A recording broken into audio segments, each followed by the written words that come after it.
Senator Beard, you mind opening a prayer? What number are you? 7? Okay. Join me in prayer, please. Lord, thank you for this day and allow us to do what's right for the state of Georgia and the citizens. And ask that you forgive us for our sins, and always we thank you for the blessing and for Christ. And for Christ for forgiving us of our sins and for his ultimate sacrifice of dying on the cross and saving this world. In Jesus Christ's name we pray, amen. Thank you, sir. That was not my best job. Yeah. Well, it's still a little early. He heard it. Well, thank y'all. It's a great day in Georgia. We got some great bills here, and we're going to start off with Representative Ballard, Chairman Ballard, House Bill 307, a bill that several of us have had a lot of working in, and of course there's very few people in the House and Senate that have more passion about education than Representative Ballard does. So if you will please come forward and identify yourself and then tell us what we're doing. Okay. Tell us what you're doing. Last time I was in here, the mics weren't working. I had to scream at y'all. I'm Representative Bethany Ballard, and I am presenting the next piece of our literacy puzzle. Is that working? I appreciate the work of this committee and Chairman Hickman and Senator Kemp. I was so excited to meet him at the very beginning of this session because we have common goals. And one thing, and I said this yesterday in House Ed, I'm so proud of the work that we have all done on literacy. The House and the Senate have been aligned. It has been a bipartisan effort. We are all pulling in the same direction, and I don't know when that has happened before. So I have LC 492352S, and this is an important bill, and it does several things, and I'm just going to go through them, and then I will let y'all ask questions. It removes outdated language of programs that do not align with the science of reading standards that we passed in 2023 and that the governor signed. It prevents 3Qing from being used in Georgia as a primary means of instruction, and it makes it clear that any 3Qing curriculum is not considered high-quality instructional material for our children. It adds dyslexia to the Georgia Early Literacy Act. That's based on recommendations from the Council on Literacy. And importantly, it defines the characteristics of dyslexia and what dyslexia is. It creates the structure and composition of the Literacy Coach Coordination Committee to ensure that our literacy coaches get quality, uniform training. It adjusts the per diem for the Literacy Council when they travel to assure that at least their hotel costs are covered doing this important work. And it pushes out the sunset date for the Literacy Council because they need to continue their work of making sure that this is put in our schools with fidelity and implemented with fidelity. So thank you, Mr. Chairman and members of the committee. I'll be happy to take any questions, and I would appreciate your favorable consideration. Thank you. Great job. Great job. We do have some questions. Let me go all the way to Senator Sims on the very end. Oh my gosh. Go ahead and go first. No. Okay. Senator Parent on almost very end. 14. Thank you, Mr. Chairman. I got a quick one. I may have a follow-up later, but so you're repealing you're repealing 20.2-159.6. Could you just point me to where that is in the bill and elaborate on that just for a moment, Rep. Ballard? Okay, let me find it. What? It says, I'm just looking at the summary. I hadn't found it in the bill. Yeah, repealing 20-2-159.6 relating to screening for dyslexia and related disorders, training and professional development pilot program. That is what gets us in line because currently we have a screening for dyslexia, and then we have a screening for, I guess we'll say, neurotypical kids for their reading assessment. This is going to put us all in line so that teachers administer one test, the kids take one test. It assesses for both dyslexia and grade level. And so this was recommendations from teachers and from the Literacy Council, because we don't want to make our teachers do double duty, and we certainly don't want our kids taking multiple assessments. So this is what gets us in line with that one screening assessment that does both things. Okay, that is good. Thank you for that. And another quick question. The substitute that we have right here, how does that differ from the as passed house? It pushed the two differences. It pushes out the sunset date of the Literacy Council, and it adjusts the per diem so that these folks who are traveling around the state at least get their hotel room covered. It sort of lines it up with our per diem level. It's not exorbitant.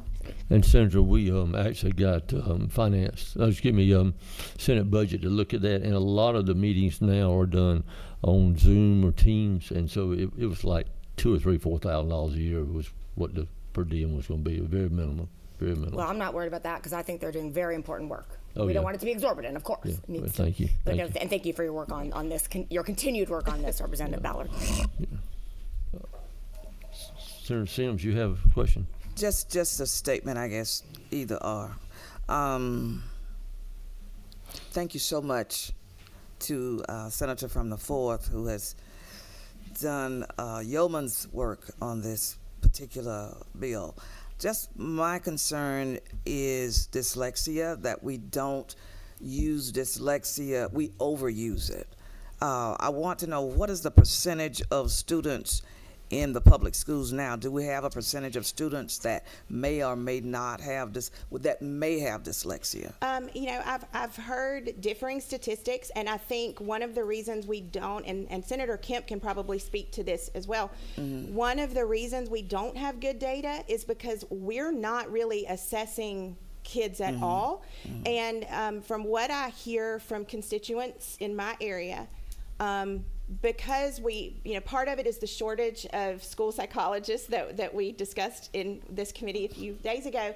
It is hard to get an assessment through the school system. So you have to take your child to a psychologist in your community to get that assessment done, and then bring that back to the school district. A lot of parents don't have the means to go out and hire a psychologist to do this. So we have so many unassessed kids that we don't have good data, and I'm hoping that through this we can start to get some good data. And of course, we don't want every child, diagnosed with dyslexia. Some don't have dyslexia; they just need extra help in reading. But I wish I could give you better data. Yeah. So our teachers are going to be trained Yes, ma'am. to screen for dyslexia. Well, they will be trained to give this assessing tool, and that will be the screener. Okay. Thank you. Thank you so much. Thank you. I don't see any questions, but we got some people that want to talk about 307. Miss Claire Buck, you want to come forward?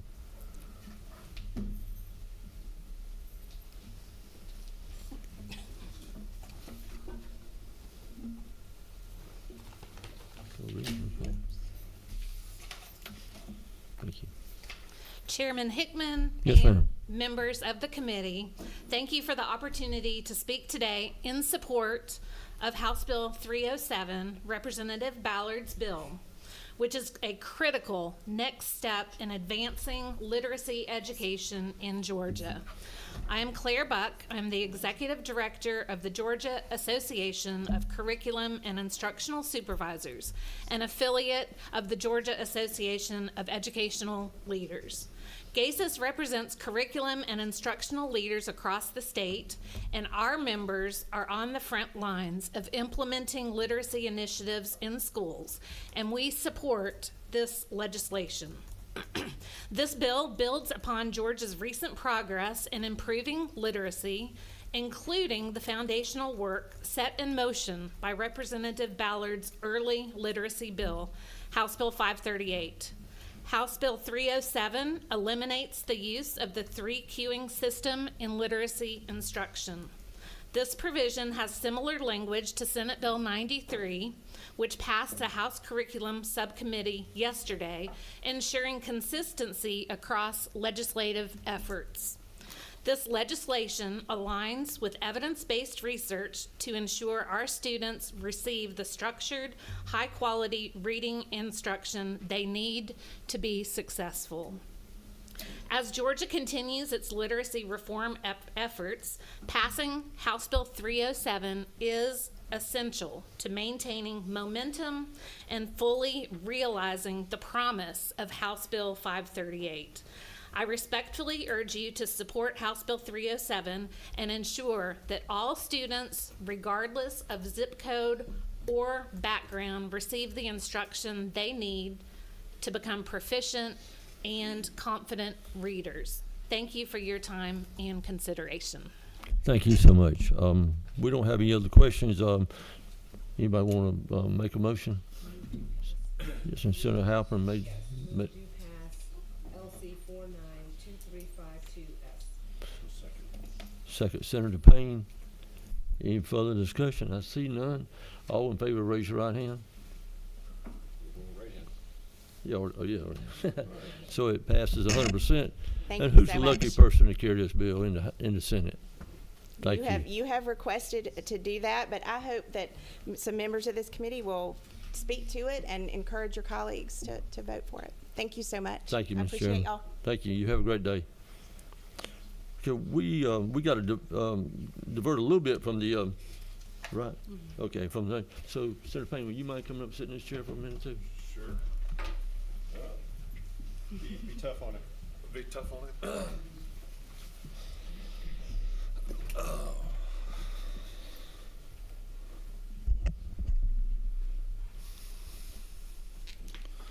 And so this is for Senate Resolution 237. Go ahead and present your. Thank you, sir. This probably, well, literacy has been so exciting for me to work with, but in dealing with this resolution, this probably is one of the most exciting situations I've dealt with, or resolutions, or either bills. So let me tell you a little about Senate Resolution 237. And this is referred to as an urgent resolution. So this is a resolution that that we want the Senate to pass and so forth and go forth. So we talked a good bit about over the last couple of years about teacher cliff. In a lot of my conversation with people, I'm really concerned that we don't have enough teachers, and I'm very concerned that we are not having people that want to get into the teaching profession. Not only do we have a teacher cliff, but we also, I think, we have a principal cliff, and we also have a superintendent cliff. At one time the teaching profession was a revered profession, and now it is not. And we need to know how and why we can get more people into teaching, because we know exactly if we don't have great teachers, we won't have great students. You got to have great teachers to teach. So a little bit of this background, Senator Dixon and I had 3 committee meetings, and many of y'all attended those meetings about teacher shortage and what the problems were and all. And we learned that, as I said, we learned that it's not only a teacher shortage, there's a principal and a superintendent. And more people are getting out of the profession now in teaching than they are getting into the profession. So we know if that happens, we know through Professional Standards Commission that in December of this year, there was 5,300 vacancies of teachers in Georgia. 5,300 vacancies. Well, that with 181 school districts, senators, that's average 29 vacancies per district. 29 per district. Well, the great news about that is that in December of 23, there were 6,000 vacancies. So they have reduced from 6,000 to 5,300. So we need some solid recommendations for improvement on this, and those recommendations have got to come from the people in the educational field that deal with this. And so that's what this resolution is about. So let me just read the resolution, and it's a little bit long, but let me just read it. So I think you'll be excited about it when I read it. A resolution urging the Professional Standards Commission, in collaboration with the Department of Education, Department of Early Care and Learning, the Teachers Retirement System of Georgia, the Office of Student Achievement, the University System of Georgia, the Technical College System of Georgia, and the Georgia Student Finance Commission, and with input from the Education Association to provide recommendations to support the state's K-12 education workforce and teacher and school leader pipeline, and for other purposes, where the strength and success of the state's education system is essential to economic, social, cultural development of the state. And whereas the recruitment, retention, and professional development of highly qualified educators are critical to ensure that all students receive high-quality education. And whereas the state is experiencing challenges in addressing teacher shortages and retaining experienced educators in early childhood and K-12 education workforce, and whereas the data show a strong correlation between comprehensive preparation and teacher education programs and higher teacher retention rates, underscoring the importance of effective educator preparation programs. And whereas innovative programs and pathways to enter the teaching profession can attract a diverse and talented pool of candidates and strengthen the educational workforce. And whereas supporting teacher retention through mentorship programs, professional development, and enhanced working conditions can improve educator satisfaction and student outcome. And whereas partnerships and collaboration between state and local education agencies, local school systems, post-secondary educational institutions, and other stakeholders are essential to addressing the complex challenges facing the educational workforce. Now, therefore, be it resolved by the Senate that the Professional Standards Commission, Mr. Jody Barra, is urged to lead a collaborative effort with input from Education Association and Department of Education, Department of Early Care and Learning, the Teacher Retirement System of Georgia, the Office of Student Achievement, the University System of Georgia, the Technical College System of Georgia, and Georgia Student Finance Commission, so as to provide the Governor and the General Assembly with a comprehensive recommendation to strengthen the K-12 educational workforce. Such recommendations should address but not be limited to the following priorities: encouraging innovative programs to enter early childhood and K-12 teaching profession, such as enhanced student teaching models, apprenticeship programs, and tutors to teachers pathway. Collecting, reviewing, and providing data for the success of graduates employed in the teaching profession in Georgia from all teacher education programs, both in-state and out-of-state, to include placement, effectiveness, and retention rates 1, 3, 5, and 10 years. Exploring partnerships with post-secondary educational institutions and other stakeholders to support improvements to teacher education programs and make recommendations as to the effectiveness and amount of funding to compensate student teachers and the need to reinstate HOPE access to support the teacher workforce. Improving public awareness of benefits, including teacher retirement system and rewards of the teaching profession to attract diverse and talented pool of candidates, and focusing on teacher and school leader retention strategies, including building and expanding mentorship programs for new teachers and improving school leader professional development and other factors that contribute to teacher turnover. In making such recommendation, particular emphasis should be placed on data, evaluation, and evidence-based practices that improve all aspects of the teacher and school leader workforce. And the Professional Standards Commission should submit such recommendation to the Governor according to a time frame determined by the Office of Planning and Budget, and to the Senate no later than December 1 of 25. So we'll know this beginning next year when we all come back, along with any proposed legislation, policy, or budget changes needed to implement the recommendation. Be it further resolved that the Secretary of the Senate is authorized and directed to make appropriate copies of resolutions, so forth and so on. So y'all see, this is getting all the different agencies that are tied into education, getting them to come to the table, Senator Sims, and talk about this and help us. You know, I'm not qualified. Senator Sims probably is. Senator Kemp may be, but a lot of our members are not qualified to determine what is happening with the teacher profession. Why is it going down? But the people sitting in this room back here that are tied in these agencies, they are qualified. And we want them to come together, and we want the Professional Standards Commission to be the one that brings them all together and comes up with a plan as to how we and what do we need to do to get teachers to not only come to the profession, but to stay in the profession.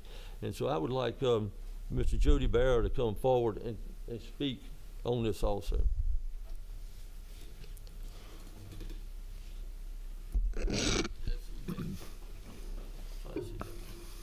Test.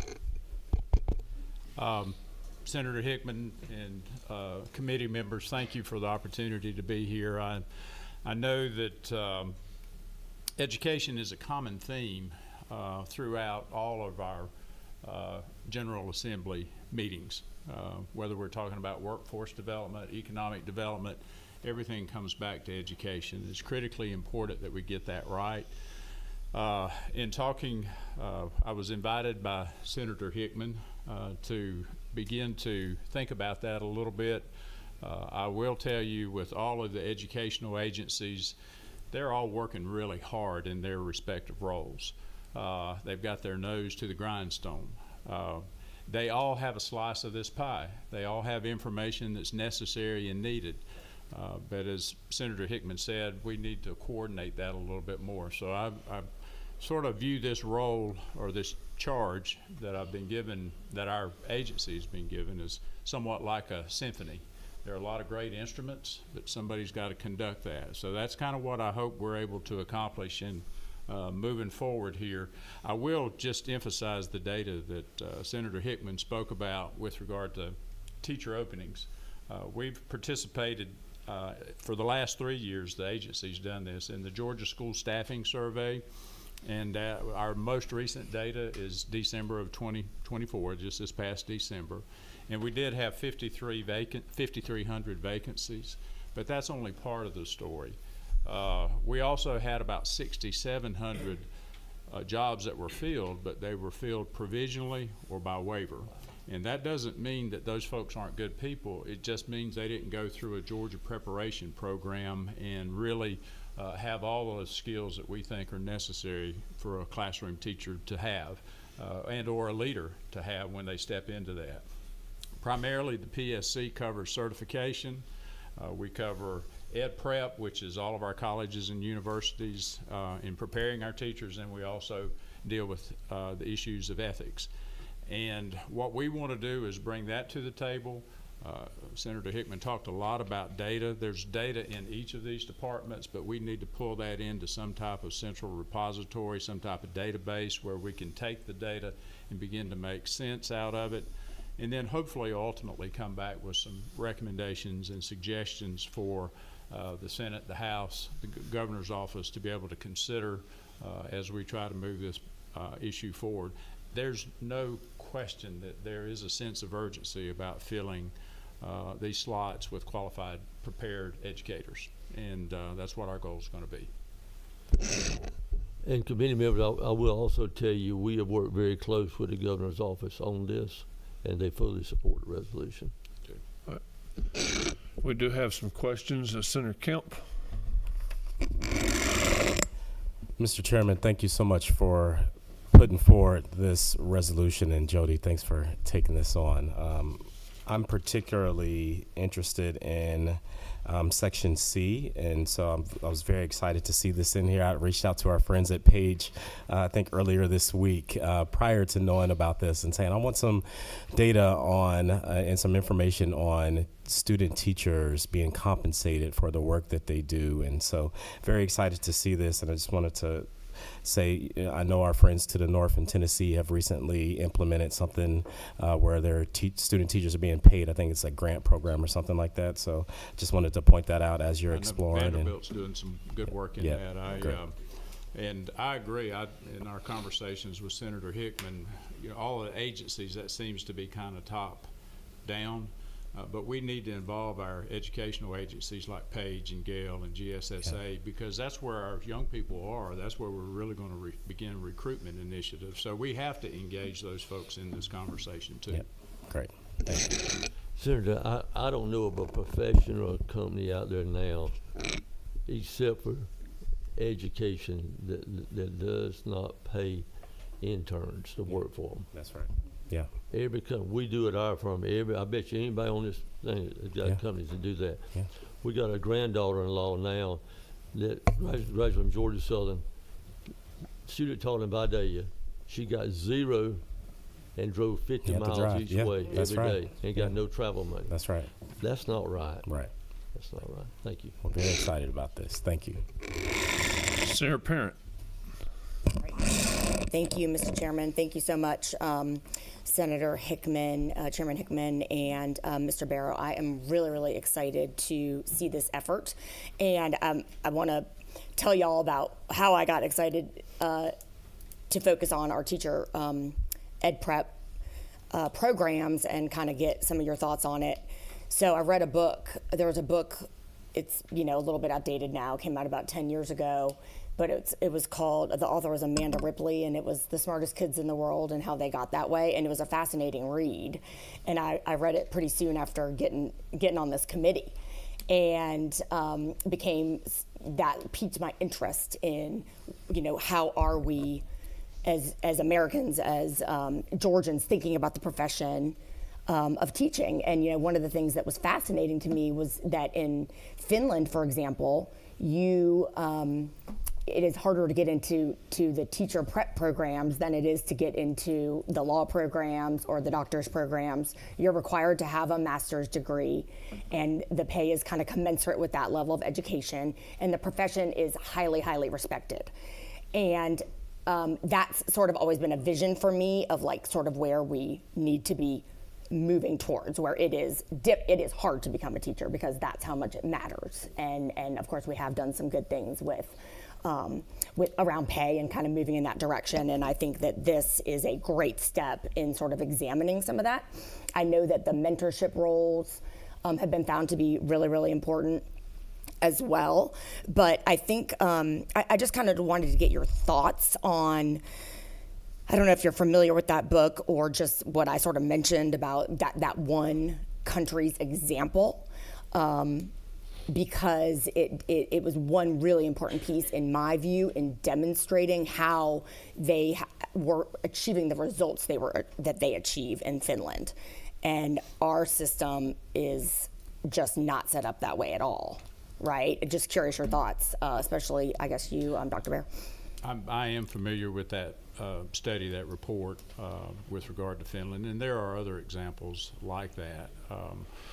I would say that education in our country in times past has been revered.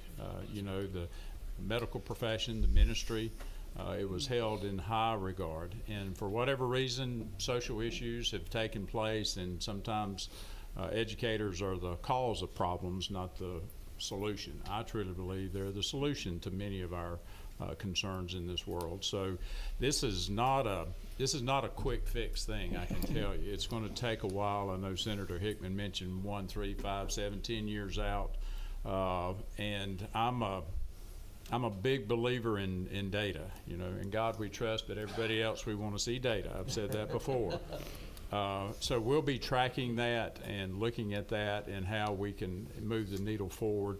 But that's going to take all of us working together, legislators, parents, because teachers, we talked a little bit earlier about in some other legislative issues I've heard about compensation for teachers, and I heard a meeting, it was in a committee meeting yesterday that talked about that and looking at COLAs and cost of living.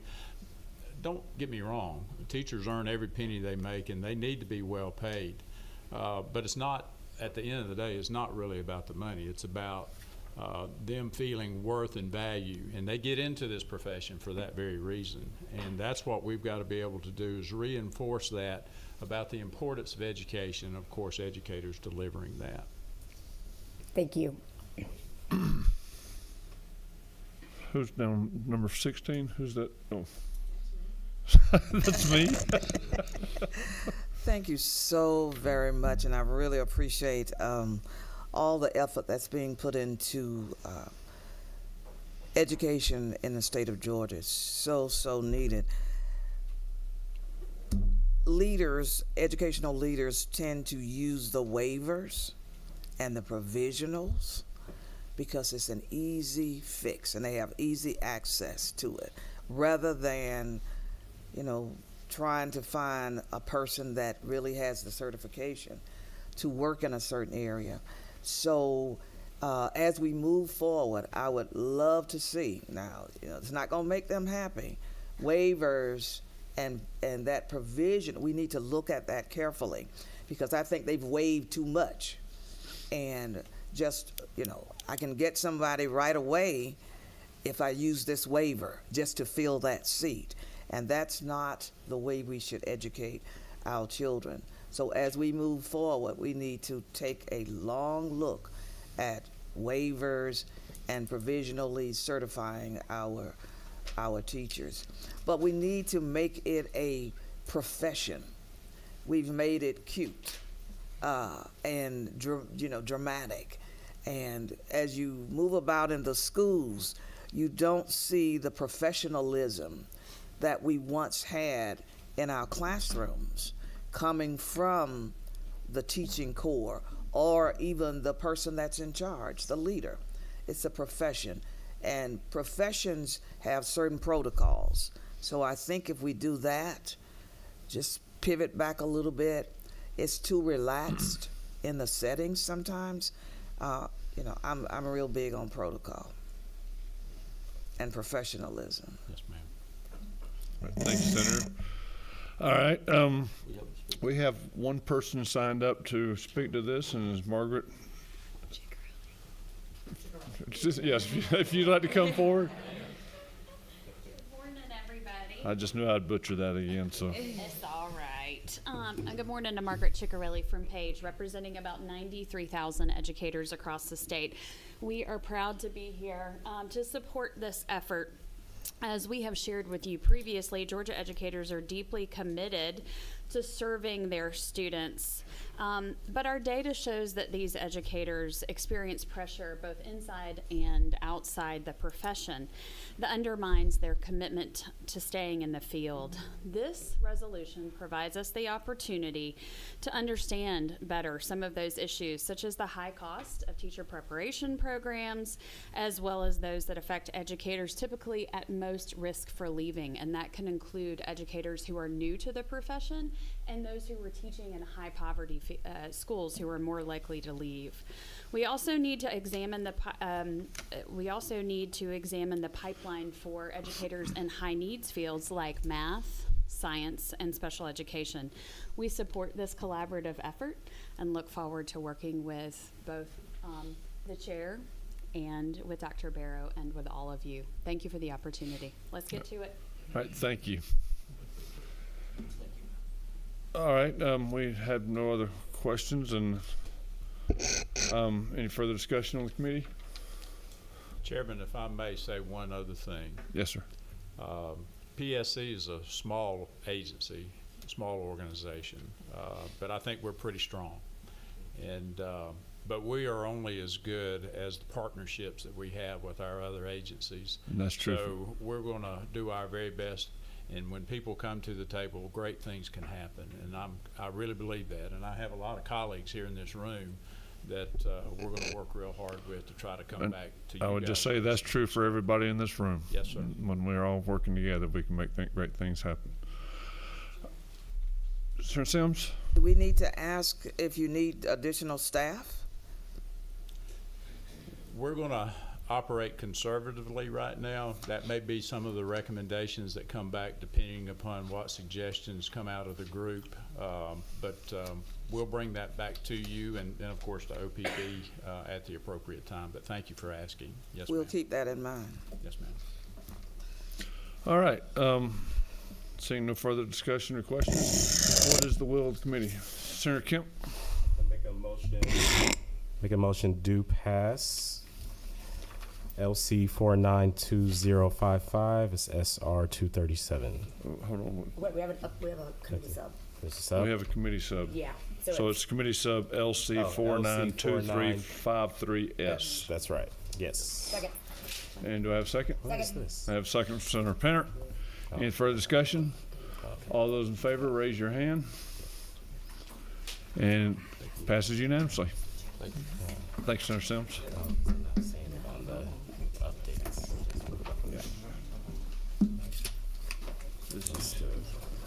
Yeah, that's really good.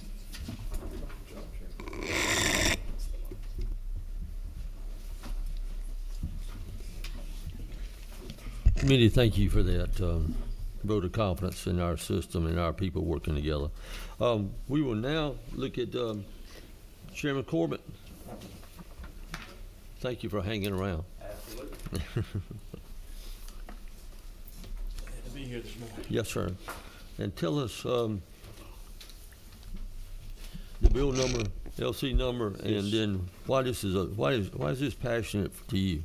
Oh, it's a great bill. It's House Bill 371, LC 492329S. That should be a sub you have in your packet. Everybody have that? Yes, sir. Sub, that's what we're working off of. Well, thank you, Mr. Chairman, members of the committee. I do bring before you a substitute to House Bill 371.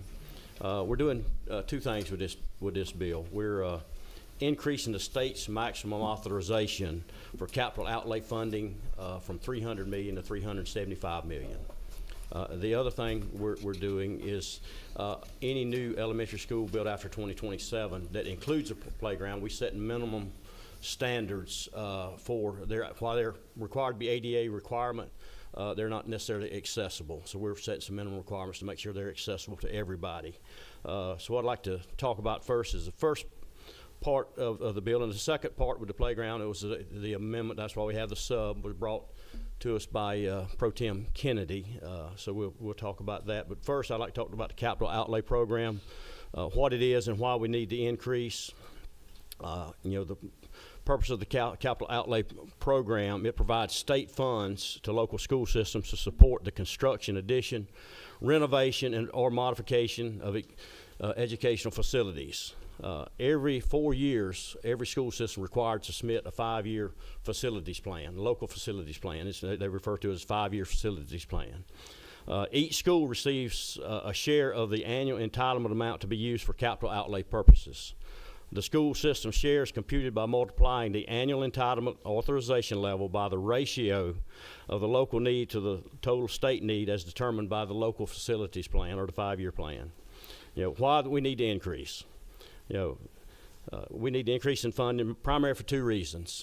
In 2024 legislative session, pre-K FTE was added to the capital outlay formula. So that increased the number there for new construction. So we need additional funds to cover that. And there have also been a significant increase, in construction costs. The last time this cap was raised was in 2007. So there have been significant increases since 2007. So that's the need for that. Now I'll move on and talk about the second part of the bill, and that's, like I say, the amendment that was added to this, or the substitute by Pro Tem Kennedy, and I'll speak to that right now, and I can relate to this as a father and grandfather. I know firsthand, the joy of taking your child to a playground, the laughter, the excitement, the pride you feel watching them conquer their first set of stairs or take their first trip down the slide. But far too many children, these simple yet profound moments are out of reach. House Bill 371, along with its substitute, seeks to change that by ensuring that all newly constructed playgrounds meet modern accessibility standards, creating truly inclusive play spaces for all children. Most public school playgrounds meet only a minimum ADA requirements, but compliance doesn't mean accessibility. Many so-called inclusive playgrounds offer little more than a bench on the sidelines and maybe one adaptive swing. Most still have plastic slides and mulch surfaces, which require daily wetting and compacting to go out there, which unfortunately doesn't get done. So these kids that have mobility cannot actually get onto the playground. Some playground budgets are still based on 2008 figures, despite rising costs in equipment and labor. True inclusivity requires rubber surfacing or playground turf, allowing children of all abilities to play together. This bill wouldn't dictate design, but set a minimum accessibility standard, ensuring schools choose truly inclusive options. The truth is, current ADA regulations are simply not enough. To give all children the access they deserve, House Bill 371 provides much needed upgrades to modernize our playgrounds, ensuring that inclusivity is not an afterthought but a standard. With that, I would like to walk through the bill, what we're doing. And starting on line 54, we look to set a minimum requirements that would be necessary for playgrounds. Such playgrounds must be accessible by a sidewalk or pathway from the school. You know, unfortunately, you have a playground that might be accessible, but you don't have a way to get to it. So you've eliminated that right off the bat. We set a foundational requirement. Each new playground must be accessible by sidewalk or pathway from the school. This ensures that children with mobility challenges or who use mobility aids are not excluded before they even reach the playground. On line 66, we look at including additions that would bring more accessibility, including communication boards, ASL and braille alphabet panels, roller slides, which are safer for children with mobility impairments, musical play equipment like chimes, drums, and bells, adaptive or accessible swings, equipment designed for children using wheelchairs, enable them to play alongside their peers, sensory panels for children with autism or sensory processory needs, wheelchair accessible raised structures and slides. Additionally, starting July 1, 2027, any newly constructed elementary school that includes a playground must meet these inclusive accessibility standards, ensuring that every child, regardless of ability, has the opportunity to play, learn, and grow alongside their peers. You know, children don't see limitations, you know, the same, you know, like we do. They don't ask a friend, you know, if they can walk or run. They just, you know, figure out a way they can play and have fun. You know, kids get it, you know, and maybe we could learn a lot, a thing or two from these kids. So let's take a step forward for our children, for their future, and for simply undeniable right of every child to play. Mr. Chairman, that's what we're doing. The two things we're doing with this bill, and I'll stand for any questions. And I know we have a couple people that might not have got to sign up, got here late, but would love to speak to this. Well, thank you again for bringing this out. You know, one of the big things about this, not only is for the children, but to watch the smiles on the parents' faces. I've been to these playgrounds. The parents are just, that's what touches my heart as much as the children. Senator Payne. Thank you for bringing this bill, because, you know, having worked with kids many years, I just say, you know, what we're talking about is literally allowing those kids to have the opportunity, because, you know, people take a lot of times look past recess and think it's just a fun time for kids to, you know, but it's literally a mental health issue as well, because literally you're treating that kid, those children, let them know that, you know, their happiness and their enjoyment of time and downtime, you know, because you need to have that time that you disconnect for a little while just to rest your mind while you're, you know, and having a good time. So I just thank you for bringing this, because it's more than just playground stuff. Thank you. Who's number 14? Oh, Senator Parent. Okay. Thank you. Thank you so much, Representative Corbett. And my question is actually about the second part of the bill, which I know is Pro Tem Kennedy's, but maybe you have an answer to my question. So I am all in favor of this type of modern playground, 100%. I guess my question, though, is do you know what sort of cost differential there is between this sort of modern playground and the more typical? What I can read and what I've looked at, I think the main difference in the cost is the type of material they're using for the base. You've seen the rubberized mats and stuff. I think that's the additional cost, and it depends on, you know, how large an area they have to do. You know, it's a minimum in this bill of 10,000 square feet. Only 80% of that has to be playground. So it's in the type of surface, not necessarily the equipment. The equipment cost is not that much different. As far as a total number, I can't give you that, but it's you know, based on what type of base they put down. Okay, that makes sense. I would be curious to know what we're talking about.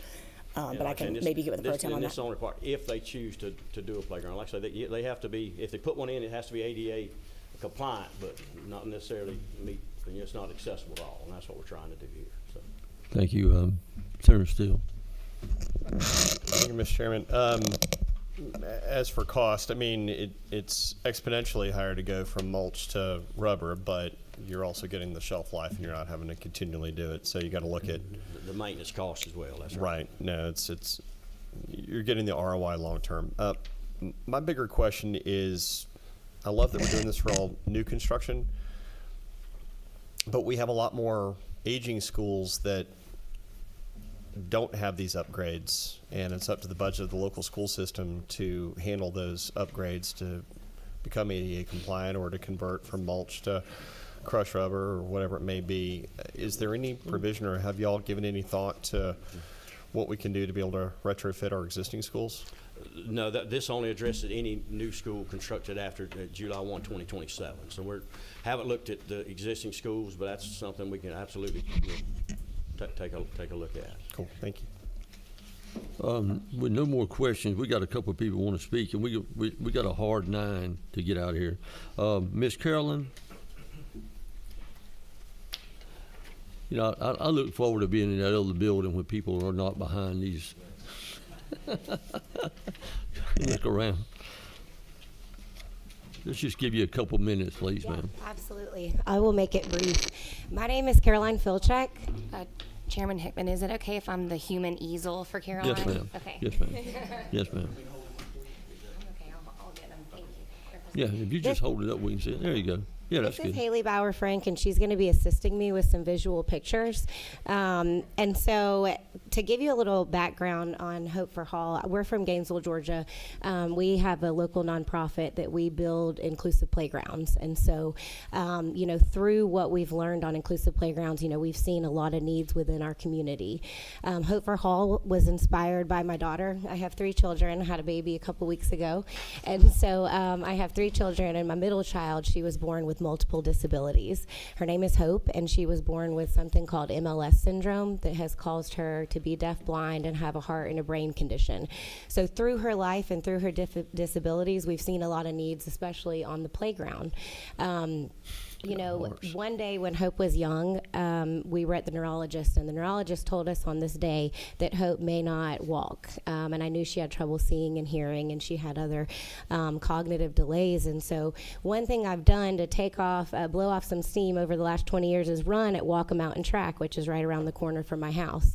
And so on that day, after I had gone to this appointment where the doctor had told me your child may not walk, and I knew she had trouble seeing and hearing, I went for a run. And for 20 years, I've never paid attention to the playground until this day. And so as I'm running around this track, I'm looking at this playground where my children would go to school, and I'm wondering, how is my typically developing son going to play with his disabled sister on this playground? And it dawned on me that while the playgrounds may meet the ADA minimum requirements of accessibility, they're not inclusive playgrounds where children can fully immerse in the play experience. And so we knew that there had to be a solution, and there is. And so there is something called Inclusive Playgrounds, which is the build out of the bill that y'all have before you, that really allows every child to fully immerse in the play experience and play with friends. I'm going to read y'all a little something if you don't mind. Over the last few years, I've learned quite a bit about the disabled community. The disabled community makes up 20% of the population. It is the largest minority group in the world, and it is the only minority group you can join at any time, meaning we are all one accident away from being disabled. 2 years ago, we founded Hope for Hall. Since then, I have heard so many stories from individuals impacted by disability about how they or their children have been unable to play with their peers during recess in our Georgia public schools.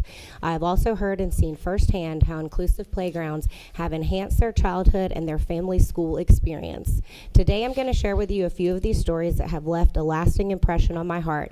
I hope these real experiences will do the same for you. These stories and pictures are being shared today with the permission from parents and children. The week after we opened the Walker Mountain Inclusive Playground, I met a teary-eyed elderly woman who explained to me that she had come to see the playground to believe it was real. This lovely woman told me about her disabled daughter who had passed away years ago and explained to me how much her daughter wanted to experience the thrill of swinging at school.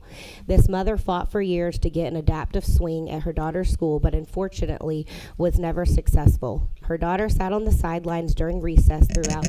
Do you need me to? Yes, ma'am. I think we're going to lose some people, so let's Gotcha. make sure. This is such a great. Yeah, we good, but this is such a great. Yeah. Thing. Let's go on and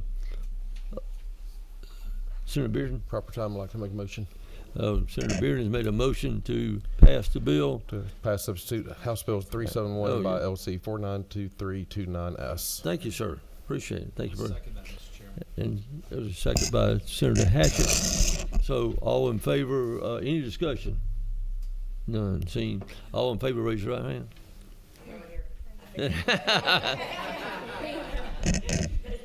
Thank y'all for bringing this.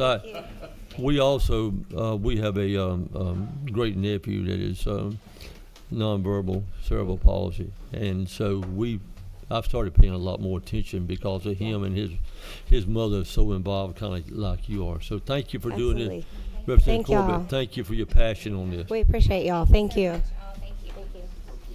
Yeah, imagine that. I was wondering.